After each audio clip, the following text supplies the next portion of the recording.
as a young pupil of foreign languages, I learned two phrases.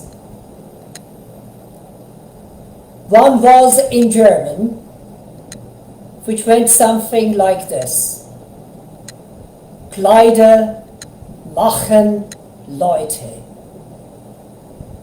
which may be freely translated to be that clothes reveal the identity of a person, which I doubt, of course. And the second in English, which went something like this: don't judge a book by its cover, in the sense that not what appears outside is so significant as what may be in a person's heart. His thoughts, his ideas, his attitude towards others from the very core of his heart. Those things become significant, or should at least, in my life and perhaps in the lives of many of my fellow global citizens.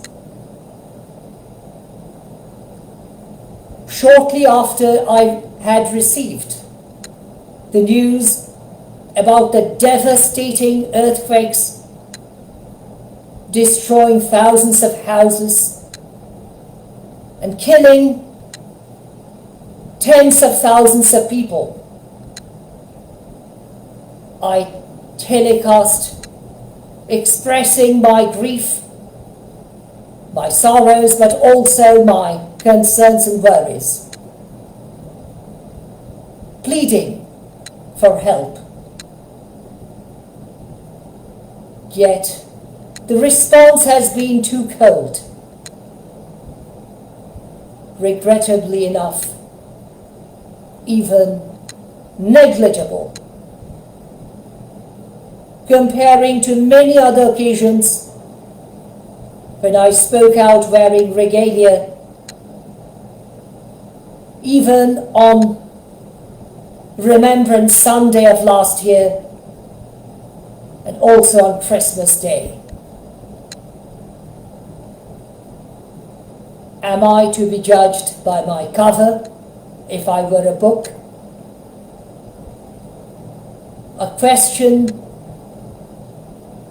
which is bound to arise upon my own mind and perhaps on the minds of those whom I consider to be my well-wishers, perhaps even those whom I should consider as my true friends.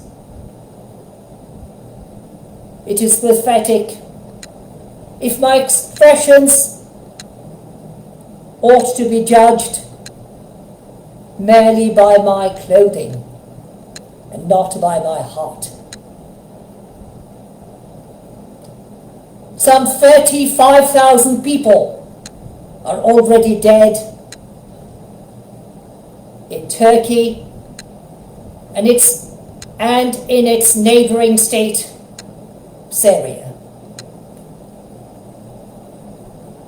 Too little help is being rendered, not merely in service of those who may be still found alive, buried under the rubbles,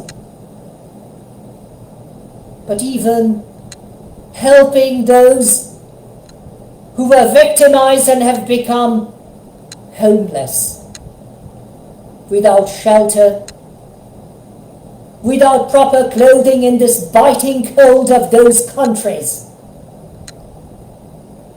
even in frosty temperatures. Is it what I could expect of my fellow global citizens if they consider me to be their fellow citizen, even worthy of my human birth? I'm ashamed of my own self that I was unable to persuade more people to come forward and share the message which I endeavored to share on the day of the devastating earthquake taking place in those countries, followed by its or their aftermaths. How pathetic, how tragic. But my fear is not based upon the indisputable fact that the hope of finding many survivors are gradually fainting and perhaps have become totally meaningless in practical senses. But I'm also afraid of the future of the survivors, particularly the young generation, or young generations in plural, including the babies, the infants, the children, and the youths, who may not merely be exposed to dangers of various kinds and types, but even the obvious danger of falling into the traps of human traffickers and illegal slave traders. Yes, you heard me correctly. I referred to human trafficking